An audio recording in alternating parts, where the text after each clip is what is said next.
Hello my friends, HM here. In this video I'm going to show you how to make a pot dish for about 30 people. I have it down here. You can see it's cooking.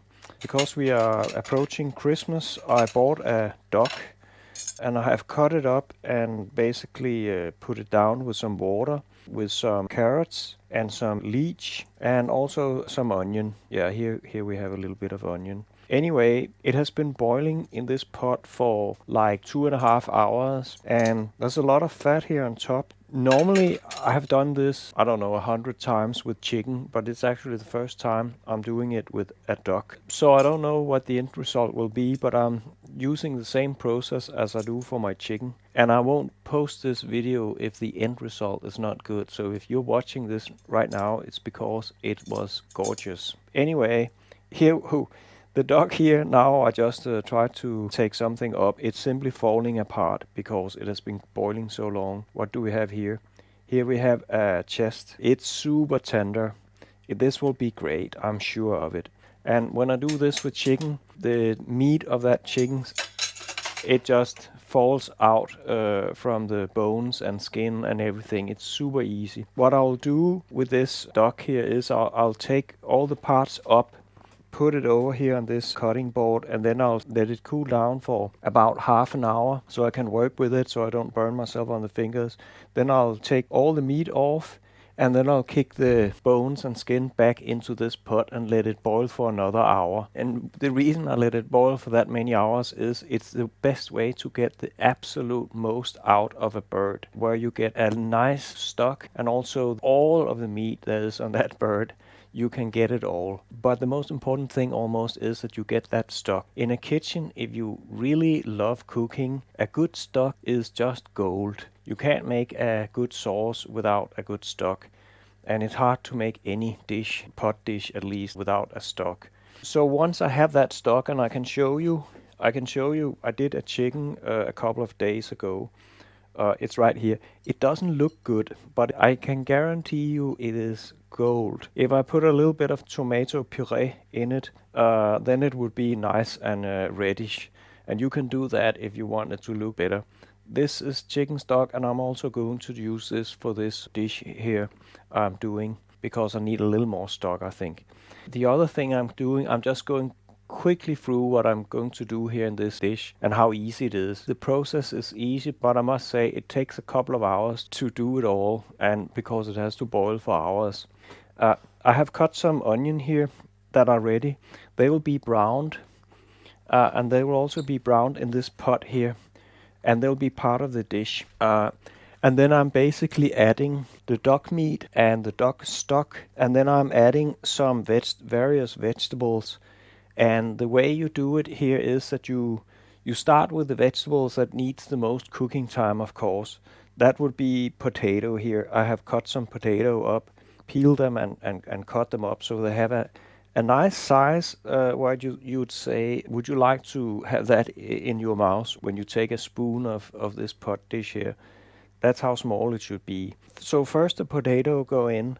Then I have over here celeriac, I think it's called in English. We call it knoldselleri in Danish. I'm Danish, but I have to look at this paper. Yeah, celeriac. That is celeriac. It has been standing here for a couple of hours, so it's getting a little bit brown. I'm sorry for that. I bought 2 celeriac. One had the green leaves on the top, and that one had a lot of good taste in it. The other one was kind of cut, and it was just a round thing. It didn't have that much taste in it. Also, the one with the leaves, you should always buy one. If you can find them with branches out from the top of this celeriac, buy that, because it's more fresh and has more taste to it. So after you put in first the potatoes, then the celeriac, then you put the carrots in. Also, I made a lot of leech here, lots of them. I think I had 6 of them. I've cut them up. All the good parts here will go into the dish, and all the green parts of that leech, I put that stuff in this pot over here for the soup. They're going to be thrown out. But I'm actually speculating about maybe these carrots here, maybe I could save them and put them in my pot dish, but everything else, the onions and this leech and stuff, that will be filtered out and it will go to waste. There are not many things left in it, of taste left in it when it's been boiled for that many hours, so it's not a big sin. Then I have some cabbage. It looks like a lot of cabbage, but most of this is just air. That will also go into my dish. And then finally I have some vegetables that will cook very quickly.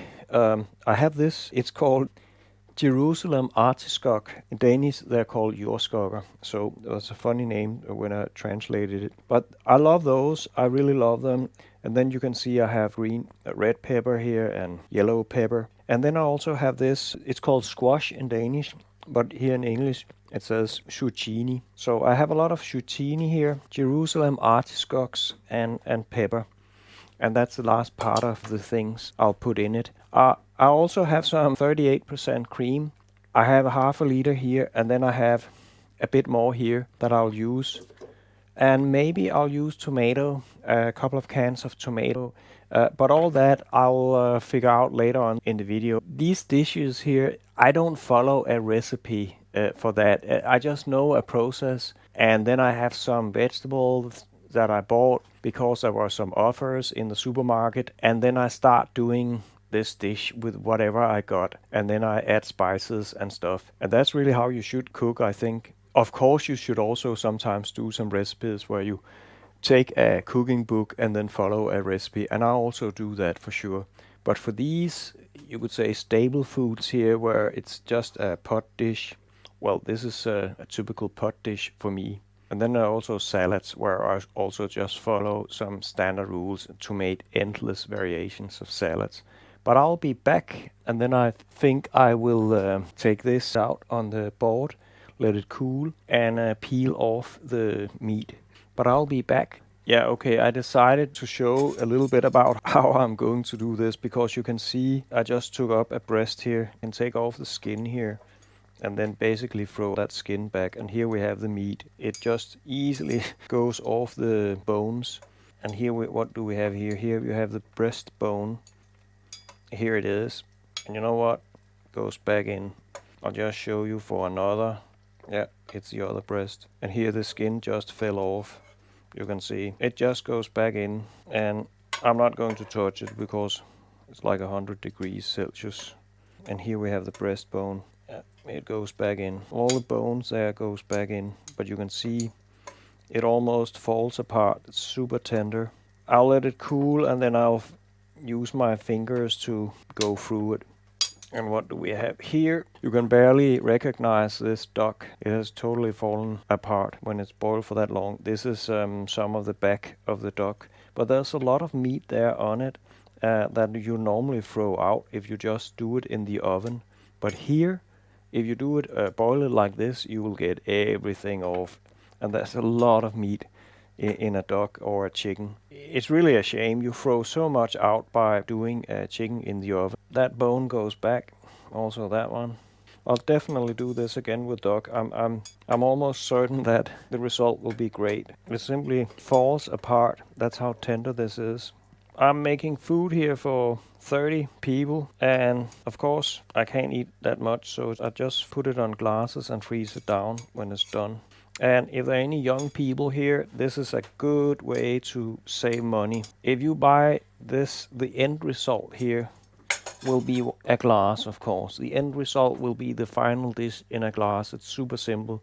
If you go and buy this at a gourmet shop, you'll pay $30 per glass for such a glass. In fact, this is from a gourmet shop, and my parents have bought a couple of meals there for $30. I make 10 of these, and I think the total cost I pay for ingredients is probably $40 for 10 glasses. So you save a lot. It's a way to save a lot of money and also to make delicious and very, very healthy food. But I think maybe this is all the meat I could get from that duck. I have a philosophy here, and that is you should use as much as possible of your food that you buy, simply because we can, and because you shouldn't use more resources than necessary. That's the good thing to do for this planet, for other people on this planet, and you should do it. I'd say I'm a Christian, but I'm not a Christian in the sense that I actually believe that there is a God, that there are angels or devils. I'm a Christian in the sense that I believe in doing good. and in trying to do as least bad as possible. I'll try to live that by everything I do in my day, and also try to be kind to others, even if I don't know them. I believe that's the important thing about being a good Christian. It's not whether you believe in a God or anything. I'm also a scientist. I have a PhD, and it's in economics, so it's not quite a science. It had better if it was physics or something, a hardcore science. But I definitely have the scientific method, and I simply cannot believe that there is a God because there's no evidence for it. It needs to be evidence-based. But that doesn't prevent me from being a Christian. I think the essence is what matters, and trying to be good, not to be bad. That's the essence. What is it? Christianity preaches love. That's a good thing to preach. Yeah, we should love one another instead of hate one another. It's in all aspects of life. And even when I cook here, yeah, okay, you could say I'm eating meat, so I'm eating other animals. I'm not a vegetarian. I'm not never going to be it. You know, I was born a meat eater, and I'll always be a meat eater. And some other species will have to be eaten by me because that's a part of nature. But I will respect them. I'd say I pay a lot of respect to this duck by butchering it and eating it in a respectful way instead of just taking a breast and then throw everything out. That's disrespectful. I think I saw a Disney movie, The Jungle Book or something. They had the same principle that you eat what you kill, but you don't just kill for fun. It made a big impression on me, and I think I've been living by that ever since. So that's a little bit of philosophy. Anyway, here on my channel, I'm going to ramble a little bit about other things. It's not just building good dishes here. I'll be cooking and showing you all the tricks I've learned through a long life. And I'm just getting more and more into cooking, so I love it. I love it, but I also want to be efficient about it. And that's why I'm doing it like this, where I make enough to like 30 people and then I freeze it down. Because that means that then I have many days where I can just take a thing up from the freezer, put it in the refrigerator, and then you have easy dinner, like with no effort at all, because you had one night where you did this for like 30 people in this enormous pot here. I want to be efficient about my cooking. I'll let this boil for another hour, and then I'll filter it to get all that stock out, and then I'll be back. This can just cool. Okay, we are back. I got to show you how much meat I got from this duck then. Let me show it to you. I only got that much meat left. I'd almost say that a chicken that weigh almost half of this duck has more meat than this duck has. But look at this meat here. It's super tender. I mean, I'm going to taste it. It's great. It's absolutely great. One thing I should say, when you make a stock, you don't put salt in it, but you add soya sauce in the final dish and get it salted that way. Everything I peeled all this meat off, and whatever I couldn't that was not meat, it came back into this pot. Also, I decided not to reuse the carrots. There was no taste in it. I tasted one of them and no, there's no taste in them. And also I decided against it because then I have some carrots that are over here and they have a lot of taste in them. And then some will be cooked a lot more than others, and that won't function.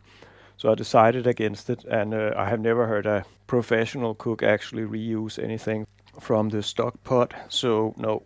That's probably a good reason why they don't do it, and I think I know now. Of course, there's no taste in it. Once it has been boiled for that many hours, it's basically dead. But you can feed the dog with it, perhaps. Anyway, this pot here will now boil for another hour, because that's how I get all the taste out of this skeleton of this duck and pay the most respect to that bird, so it didn't die in vain. It had a function. And also something I noticed about this pot here, and compared to when I do it with a chicken, is that there's a lot of fat on the top. But that's okay. A dog is a very fat bird, and that's of course why. But this is going to be a very good stock. I have tasted it. The stock is great, and I can't wait to finish this pot here. It's also getting late. I won't be to bed until 1 o'clock for sure. But I'll clap out here. I'll be back. Okay, the big moment has come. I want to try to filter this soup here to get the stock filtered from all this other stuff here. It has been in this pot for like 4 hours now at least, because I think I started between 7 and 8. Let's filter it. I've used all my pots and pans in this kitchen. Holy smoke, there's a lot of, I can see a lot of fat. But there's also a lot of stock here. A lot more stock than when I make chicken. There's not so much meat. But you can see it doesn't look good, but it is good. I can assure you it's good. Let's take a look at this. I'll let it filter a little bit more, and then this stuff here I have now here should go through another filter to be sure that it's as free of impurities as possible. I'll also use this. I always do this first through, I'm not sure what this is called in English, but you can see what it is. I'm sure you have it in your own kitchen. And then I filter it further here. What I'll do now is I'll clean this pot up, because the next thing that will happen is that I have to brown some onions in it. And then we basically have all the ingredients, so now the fun part begins. There's a lot of preparation making all this. And then of course I only have this meat, so there won't be a lot of meat in this dish, but there'll be a lot of vegetables, a lot of good stock, so it'll be a good dish. But I'll be back and show you when I've cleaned this pot up. Okay, I'm back, and now the fun part begins. So let's take a look at it. This is the sad remains of this duck, but there's a lot of stock that came out of it. I must say I'm very impressed by this amount of stock. And there's also a lot of fat on top. There's almost a centimeter deep fat layer that floats on top. Maybe I should say I always spice with rosemary and thyme, and I did the same thing for this duck. Normally, as I said, I'm doing chicken. We need to brown some onion. Maybe I should tell you something about this pot. I found it in my mom's basement. She hadn't used it. It's a 14-liter pot. And I think she got it from her mom in her basement. It's a type of pot that I haven't seen anywhere today. It's just a metal sheet that has this enameled treatment. And I think it's over 100 years old. You can see it's also on the bottom, it's actually round. It's a thin metal sheet that has been pressed, I think, in the production, and then treated with this emeled white on the interior, or blue in this case, and then black on the exterior. It's a great idea, and they should start making these pots again. Now it's hot. Let me put this onion in. How much is 160 degrees Celsius in Fahrenheit? 160 degrees Celsius is equivalent to 320 degrees Fahrenheit. Need help with anything else? No, thank you. Isn't that amazing? That's ChatGPT, and it's free of use. And you can just talk now and get all these answers. I love it, what is happening in AI. I'm a geek, you probably tell. I have always wanted to be able to talk to a machine, and now I can. It's so great. I'm full of hope for humanity because of AI, unlike all the doomsayers, including Elon Musk, who's spreading fear among everybody for the greatest technology ever. Idiot. Anyway, what I was going to say here is that because butter has a low smoking point, it's important that you don't burn it. And that's because if you do burn it, it won't taste good. And that's why you also need to have clarified butter, which is made from butter. And I'll have another video where I can show you how to make clarified butter. Clarified butter, I believe, has a smoking point at 250 degrees Celsius, so much higher. And that's needed for instance, cooking a beef or a chicken breast or something on the pan. You need, in order to have this crisp crust on the beef or the chicken breast, you need the high temperature for that caramelization to happen. And if you do it with butter, you will get burned protein that is present in the butter, and it won't taste good. So you need clarified butter for that. It's very important that you have both butter and clarified butter in your kitchen. It's so easy to make. So now you should pay attention. Now it's getting a little brown here in the bottom, and that means we are getting this onion browned. That's good. That's what we want to see. But anyway, back to this pot. I wish they would sell pots like this because it has an enormous advantage of being super lightweight despite being a 14-liter pot. That's a big pot. But of course it's round on the bottom, and now you can see it's getting even more brown. I think onion is a critical part of making this dish because it gives so much flavor, and we give even more flavor when we're caramelizing the onions like we do right here. When you caramelize it, onion becomes sweet and full of flavor, and that's just very important for this dish. Anyway, I love this pot, and I got it for free. I'm going to turn the heat down because we're actually done here. And what's next? Next is that we pour in some of this lovely stock that we have here, but we are going to filter it, as I said. Holy smoke, we have a lot here. And it's pure gold. It will give so much flavor to the dish. You can see this last thing here doesn't look great. I don't think I must not be an idiot and drop it. You can easily make an accident in the kitchen. I think every chef has been through a couple in their lifetime. I'll just strain this and throw. You can see this stuff here. You don't want that in your dish. Okay, but here we are, onions and all this stock. I'll start with the stuff that takes the longest. That will be the potato. So the potato comes in, and I guess I'll just have the potato cooked for, potatoes just get better and better the more they get. I think I'll give them 10 minutes before I put the next vegetable in, and I'll be back then. Okay, I'm back. I've cleaned up, and the sad pieces of that duck has been thrown out in big garbage bin outside in my yard. So next up is, I think I want to turn in all this leech, the good parts of the leech, and I'm just going to dump it carefully so I don't splash anything over myself. Wow, looks beautiful, I think. And because these leech, they need to actually have quite a lot of time before they get tender. So I thought it was a good idea to put them in now. And then I guess I also have to take a look at this meat here. I have been through it. I know it's only meat, but I'll cut them into smaller pieces, and it's just super tender. It's like you just look at it and it falls apart. It's a very good way of cooking the meat, and then you'll have this super tender meat. It will definitely not be dry. I think if you want to pay attention to something that's important from this, it's not what kind of specific vegetable I use, or whether it's a duck or a chicken. It's a process of doing this. That's the important thing. If you learn that process, and it's not that complicated really, then you can do it yourself. And look at this. It's even red on the inside. That's crazy. You would have thought that after 3 hours of cooking that it would be completely gray, but it's still rosa pink, and it just falls apart. And that's what happens when you cook meat like that. It stays tender. Unlike when you fry it on a pan, sometimes it can get dry. Anyway, this is the meat, and I think this is going down in my pot right now. So here we got it. Leech, all the meat. Believe it or not, I will use this from the chicken because it will be a lovely soup, and it will come in here.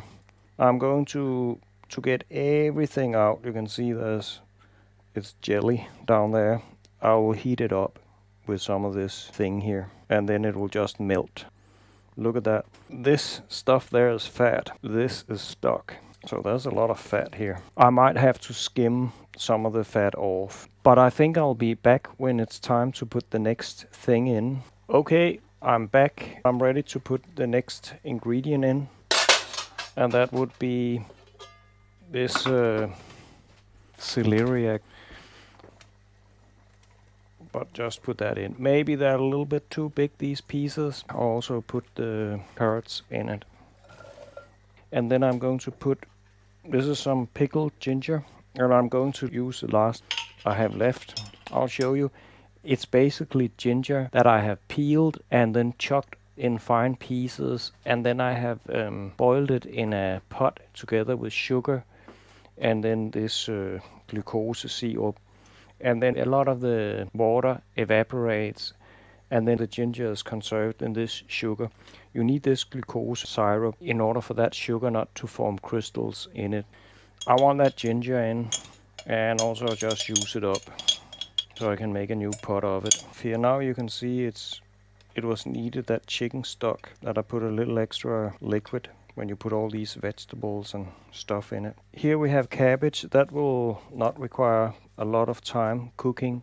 And then we have all the other things here. Jerusalem artichoke, pepper, and what was that? Zucchini squash, we say in Denmark. And then of course I'm getting ready with all these glasses that I have to get it into.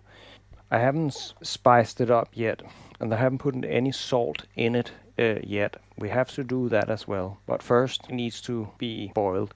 And you can see, I know there's 14 liter when it gets up to the top here. So we are going to make at least 12 liter from this pot. And that means 12 liter, I need a lot of glass. I have more glasses than this. I probably get 12 glasses out of this, at least. So yes, I've spent since maybe 7:30 and I've been cutting but I've also doing other stuff, been on the internet, iPad and stuff, because some of the time it's just waiting for this stuff to cook. It's not hard work. Plus, I regard cooking as meditation because it can take you completely off other things that you think about, like your job. And cooking is a nice way to do that. I'd say also, I think it's deeply human to learn how to cook. Every human being, almost for the past 100,000 years of human history, have been cooking. It's only recently that we live complicated lives where we don't have to cook if we don't want to. But it's a big pity, I can tell you, for people who choose not to learn how to cook. They should. You're only half a woman or half a man if you don't know how to cook. We all eat, and we should know how the food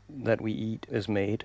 You can only learn that by cooking yourself. I also think it's a pity that people eat all kind of processed food. It's not healthy at all. They get obese. I was almost getting obese. Now I have, for the past almost 2 years, I've only had 1 meal per day. That will be dinner. I just stopped eating breakfast and lunch. It was hard the first week, but then you get used to it. In fact, I haven't eaten at all today. I don't feel hungry. And I'm getting thinner now. It's deliberate. I was getting a little bit too fat. I couldn't see my muscles on my belly anymore. I need to be able to do that, I think. Otherwise, you're too fat. But I think I live very healthy because I make food like this. Then I never skip a beat. Just take a vitamin mineral pill every day. And also another thing. I have this. It's omega-3 fats. Very important. Tell you a little story. Denmark is a big kingdom. Part of the kingdom is Greenland. And in Greenland, the Eskimos, they are eating a lot of seal meat and seal fat. That seal fat is packed with omega-3 fats. And that's a good thing for their health. Nearly nobody of them have any cardiac diseases. And they live incredibly unhealthy lives. They smoke, they drink too much. They have a lot of tragic things happening, but at least they don't have cardiac diseases because they get all that omega-3 fats. They are also overweight. Doesn't matter. If you eat a lot of this omega-3, your blood vessels will be fine. It's a blood thinner, omega-3 it is. And it's also 10% of the brain is omega-3 fats. Did you know that? And that's why it's so important. We cannot generate omega-3 fats ourselves in our own body from other stuff that we eat. So we have to eat omega-3 fats or we won't get it. And the best thing is animal omega-3 fats, not the vegetable omega-3 fats. Those vegetable omega-3 fats, you can't use them in your own body because we are an animal. And they have to be transformed into animal omega-3 fats. And that process is very inefficient. So you need to eat like 5 times more vegetable omega-3 fats compared to animal omega-3 fats. So I eat 2 teaspoons of this every day. Cod liver fat, that's just very rich in omega-3 fats. And it's animalistic. Anyway, it keeps me in excellent health. And I can only recommend it. We still haven't put any salt in this dish. I'll use soya to salt it, but that's the last part I will do. I think this should cook for another 10 minutes or so. And then also I want to use some cream. Okay, I'm back again. Now I decided to put this, there's some cabbage here, and that should go in now. It can take more heat than the other vegetables I have over here, they should not have a lot of cooking time. But this cabbage here just gets tender by having a little longer time here. I'm definitely having 12 liters, because if that cream comes in plus the remaining vegetables, then it will start to get critical. Maybe I've done too much. There won't be much meat in it, but that's okay. So it's mostly a vegetable soup with a lot of good stock. And it's getting too late. As you can see, it's already 1:15. I'll of course taste it once we get to the point where we need to taste which spice to put in it and how much of this soya I want to put in it to salt it. And the other thing I'd like to say is that it would be tempting to put some garlic in it, because garlic always tastes good, but that's not recommended. You should not put garlic in it. It goes bad with the taste after it has been sitting in the fridge.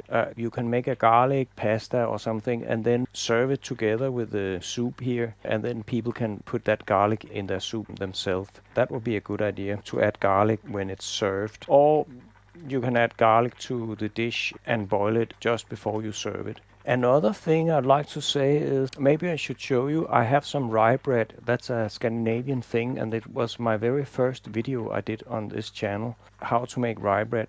I'm going to show you something. Here I have a rye bread. These pot dishes can be served with rye bread, absolutely. You can make that rye bread. And I'm going to show you something funny about rye bread. So I'm going to cut this off. Look at this. Rye bread can be cut using an ordinary meat or vegetable knife like this.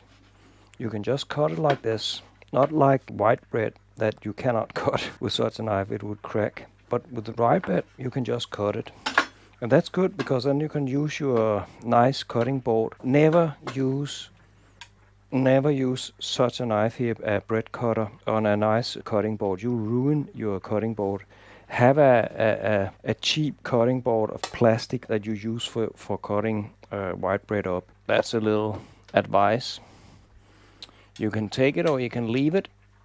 But I hope my channel here is just a lot of useful tips for cooking for your own kitchen. Then I have achieved what I want to accomplish with this channel. Help a lot of people get better at home cooking. One more thing about this rye bread. The reason I talked about it is that it's a great thing to serve with these pot dishes. And you can make this rye bread right now. It's just from my fridge, but it gets so delicious if you roast it in a toaster. I have it here. Anyway, if you roast it, you can roast it at maximum heat in a toaster, and then it gets crispy. And then if you let it cool down, you can even roast it one more time. It's more resilient to heat than white bread. And then they just get more and more crispy. And it's just super delicious to have this crispy rye bread and then have a soup like this to eat. Again, rye bread can substitute potato, rice, spaghetti, and white bread in a lot of dishes. And yeah, I don't know, the French would probably eat this with a flute or something, white bread. But here in Scandinavia, we would definitely eat it with a rye bread instead. Again, it's much better for your health. Rye bread is full of fiber that your gut microbes need to thrive so that they can digest the food that you're actually eating, because we are a symbiosis of microbes and our own body, and only when it plays together, then we will stay healthy and be happy. So that's a little thing I wanted to say. Okay, the final piece of ingredient. I don't hope it will overflow here. I hope it can fit the pot and we still have some space for the other ingredients that we have to put in this. It will be 14 liters almost that I'm making. Anyway, now it's down, and I have to, in order to taste how the whole thing tastes, I need to let this boil for at least 5 minutes, and then I'll be back, and then we are going to see whether we are going to use our cream here, whether we are going to use some tomato, I think we will, and what else we spice this up with. So I'll be back. Here we are again. So now it has boiled a little more, and I've mixed it a little bit better so the meat is evenly spread and everything else is evenly spread. Can't have that one pot will have all the meat, and so it has to be done that way. But it needs salt for sure, and also I think it needs some acidity, and acidity, that will be these chopped tomatoes. That will make it a little red in it, but I do think it needs some acidity. So 2 cans of hacked tomato. Maybe I should put a third can in. I don't know. We will taste it and make a judgment. And also, there's the fact that I can barely have anything more in this pot. But I'm glad I don't have an even bigger pot. Then I'll probably be using that one as well. And also, I decided to just have a little taste of my own food. Now I've spent so many hours making it, and then have this rye bread to it. And as I said, it's lovely. It's just a great bread. More people should eat it. I plan to use a lot more cream, but I don't think there's room for it. I'll have to use less. I have another one here, half a liter. But, you know, you can see I can't have more in this pot. I could, of course, boil it in, but then they will be overcooked, some of the vegetables. It has to be now. I think I have to do with this. Sometimes you just have to be practical. Definitely, we need salt. So, soya for salt. There's no salt in this at all, and it's a big pot. But otherwise, it's just mix it and then taste it. And when it's good, it's good. And I don't think it's... Should I have any other? Yeah, maybe some spice. You could put some chili sauce in it, but then again, it's duck. Maybe we should just leave it not spiced too much so we can taste that duck and that lovely stock that I have made there. So it won't be spicy. I think I'll do that. This meat here is almost, it's falling apart. Let me taste it. I have tasted it, of course, but we need to see if there's enough salt in it. It's great. You know, what's a good idea with that tomato? It has added this acidity to it that it just needed. I would like to put a little bit of spice in it, just a little bit. I have some chili sauce. It's pretty strong, but should I use that? I don't think I'll use it. I have something, it's a Thai ingredients, I think salbal olak. It's also chili and it's also very salty.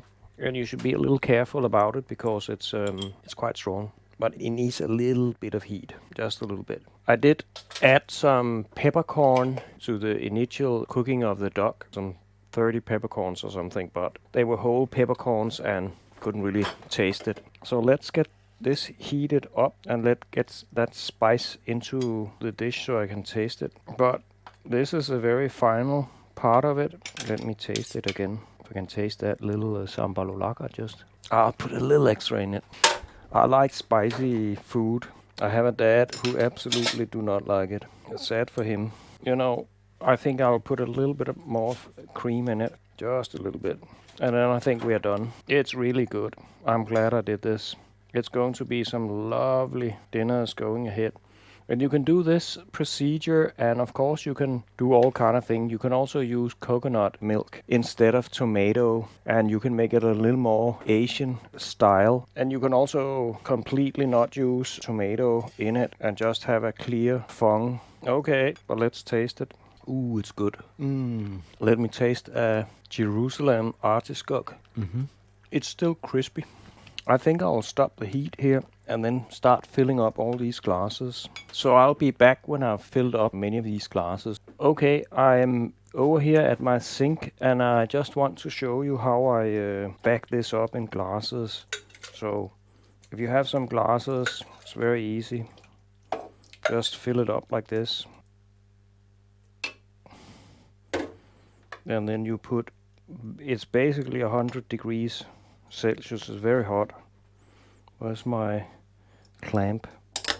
And then I always spill a little bit, so clean up the glass. And you can see I've made a couple of glasses here. You can see the duck fat is already settling on top here. And I've decided against not eating anything before I go to bed. Just a little bit. I have of course tasted it, but you know, this can't hurt. And then a little bit of rye bread. So I'm going to, I don't know how many glasses, I'll definitely get 12, 14 glasses out of this. It's pretty good. And it's pretty delicious as well.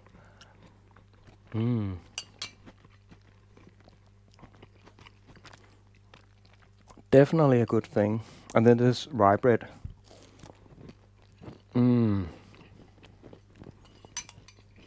It's absolutely super. I love it.